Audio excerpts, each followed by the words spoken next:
Hi అండి, అందరికీ నమస్కారం. ఈరోజు మనం దోసకాయ పప్పు ఎలా తయారు చేసుకోవాలో చూద్దామండి. వేడి వేడి అన్నంలో కొంచెం నెయ్యి వేసుకొని తింటే కమ్మగా ఎంత బాగుంటుందోనండి. మరి నేనైతే ఎలా చేసానో చూద్దామండి. 1 కప్పు కందిపప్పు తీసుకున్నాను. ఈ పప్పుని ఇలా బాండీలో వేసుకొని దోరగా వేయించుకున్నానండి. కమ్మటి సువాసన వచ్చే వరకు ఇలా వేయించుకోవటం వల్ల ఆ పప్పు చాలా రుచిగా ఉంటుందండి. ఈ పప్పుని వేరే గిన్నెలో వేసుకొని వాటర్తో 2 సార్లు శుభ్రంగా కడిగానండి. ఈ కడిగిన పప్పుని కుక్కర్లో వేసుకున్నాను. ఇప్పుడు పప్పుకి కప్పున్నర వాటర్ అయితే యాడ్ చేసుకున్నానండి. ఈ పప్పులోకి నేను 1 దోసకాయ, 2 టమాటాలు, 5 పచ్చిమిరపకాయలు, 1 ఉల్లిపాయ, కొద్దిగా చింతపండు తీసుకున్నానండి. నేను తీసుకున్న దోసకాయ అయితే చేదు లేదండి. ఇలా ముక్కలుగా కట్ చేసి నేను గింజతో సహా పప్పులో వేసుకున్నానండి.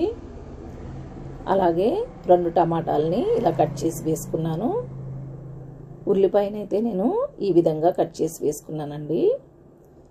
5 పచ్చిమిరపకాయలను కూడా యాడ్ చేసుకున్నాను. ఇప్పుడు కొద్దిగా 1 స్పూను ఆయిల్ వేసుకున్నానండి. ఇలా ఆయిల్ వేసుకోవటం వల్ల పప్పు పొంగదండి, మెత్తగా ఉడుకుతుంది. 1 టీ స్పూన్ పసుపు, 1 టీ స్పూను కారం కూడా యాడ్ చేసుకున్నానండి. ఇప్పుడు చింతపండుని వీటిపైన పెట్టుకుంటే పప్పు అన్నది మెత్తగా ఉడుకుతుందండి. ఈ చింతపండును కింద పప్పులో పెడితే పప్పు అన్నది ఉడకదండి. ఇలా పెట్టుకొని నేను కుక్కర్ మూత పెట్టేసి 4 నుండి 5 విజిల్స్ రానిచ్చానండి. ప్రెషర్ మొత్తం పోయాక చూడండి, పప్పు అయితే చక్కగా ఉడికిందండి. ఇప్పుడు నేను రుచికి సరిపడా ఉప్పు వేసుకొని ఇలా మెదుపుకున్నానండి పప్పు మొత్తం. ఇప్పుడు ఈ మెదుపున పప్పుని నేను తాలింపు పెట్టుకుంటున్నానండి. స్టవ్ పైన బాండీ పెట్టి 2 స్పూన్ల ఆయిల్ వేసి ఈ తాలింపు దినుసులు వేసానండి. ఆవాలు, జీలకర్ర, పచ్చిశనగపప్పు, సాయిపప్పు, అలాగే 2 ఎండుమిరపకాయలు కూడా వేసి అవి దోరగా వేగాక 5 వెల్లుల్లిపాయల రెమ్మల్ని కచ్చాపిచ్చగా దంచి వేసానండి. అలాగే 2 కరివేపాకు రెమ్మలను కూడా వేసి చక్కగా చిటపటమనే వరకు వేయించుకున్నానండి.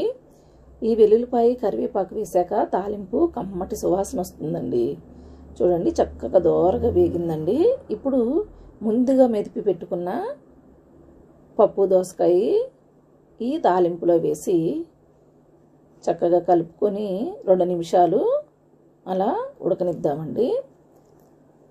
చూడండి, అంతేనండి. ఎంతో ఈజీగా, సింపుల్గా కమ్మటి పప్పు దోసకాయ అయితే రెడీ అయిందండి.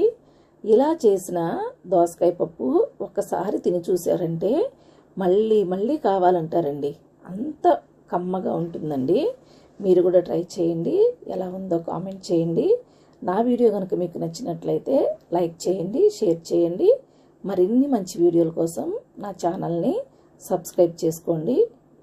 Thank you.